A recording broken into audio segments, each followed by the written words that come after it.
की इस वीडियो में हम आपको एक बहुत ही इंटरेस्टिंग कथा सुनाने वाले हैं। जी हाँ दोस्तों, रावण की अमर सेना और हनुमान जी के बारे में ये कथा बहुत कम लोग जानते हैं। चलिए मिलकर इसके बारे में जानते हैं। दोस्तों, जब भगवान राम अपनी सेना लेकर के लंका पहुंचे तो रावण इस बात को समझ गया कि उसका हारना लगभग तय है। तब रावण ने अपनी पराजय निश्चित समझी और उसने 1000 अमर राक्षसों को बुलाकर रणभूमि में भेजने का आदेश दिया। दोस्तों, ये ऐसे थे जिनको काल भी नहीं मार सकता था। विभीषण के गुप्तचरों से समाचार मिलने पर श्री राम को चिंता हुई कि आखिर हम लोग इनसे कब तक लड़ेंगे, क्योंकि ये तो अमर है और इनको मारा नहीं जा सकता। श्री राम की इस स्थिति से वानर वाहिनी के साथ कपिराज सुग्रीव भी विचलित हो गए कि अब क्या होगा। तब बजरंगबली जी आकर वानर वाहिनी के साथ श्री राम को चिंतित देखकर बोले, प्रभु क्या बात है। श्री राम के संकेत से विभीषण जी ने सारी बात बता डाली और उन्होंने कहा कि हनुमान अब हमारा जीतना असंभव है। इस पर पवन पुत्र ने कहा, असंभव को संभव और संभव को असंभव कर देने का नाम ही तो हनुमान है।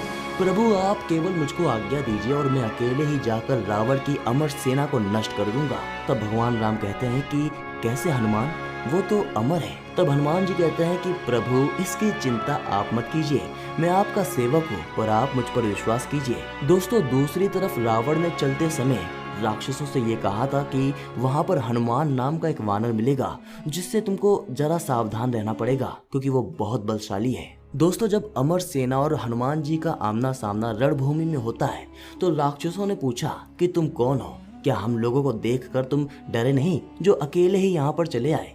तब हनुमान जी कहते हैं, क्यों आते समय राक्षस राजा रावण ने तुम लोगों को कुछ संकेत नहीं दिया कि जो मेरे समक्ष निर्भय खड़े हो। निशाचरों को समझते देर न लगी कि यही तो महाबली हनुमान है जिनके बारे में रावण ने उनको संकेत दिए थे।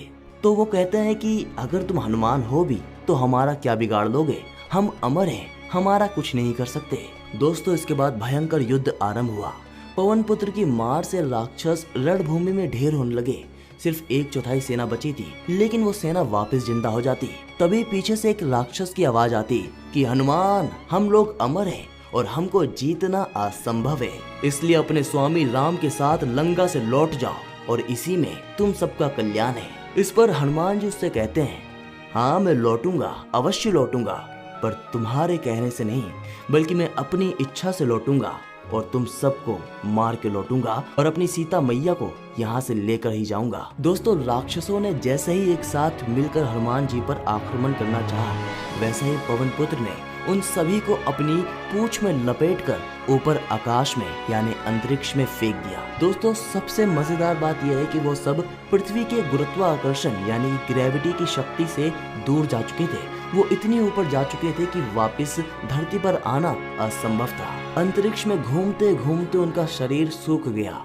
अमर होने की वजह से वो मर तो नहीं सकते थे, इसलिए उनको बहुत कष्ट झेलना पड़ा और वो अपनी अमरता को कोसते रहते हैं। कहते हैं कि आज भी वो सभी लोग अंतरिक्ष में घूम रहे हैं। दोस्तों, इधर हनुमान जी ने अपने प्रभु राम के चरणों में शीश झुकाया। श्री राम बोले, क्या हुआ हनुमान। तब हनुमान जी ने राम जी को बताया कि प्रभु आप चिंतित मत होइए, मैंने उन सभी राक्षसों को ऊपर अंतरिक्ष में भेज दिया है और वो अब वापस कभी नीचे नहीं आ सकते। दोस्तों, इसके बाद रामायण में क्या हुआ ये तो हम सभी जानते हैं कि कैसे राम भगवान ने रावण का विनाश किया और सीता मैया को अपने साथ वापस अयोध्या ले गए। दोस्तों, अगर आपको हमारी ये जानकारी पसंद आई तो वीडियो को लाइक कीजिए, चैनल को सब्सक्राइब कीजिए और कमेंट बॉक्स में जय श्री राम और जय हनुमान लिखना मत भूलिएगा।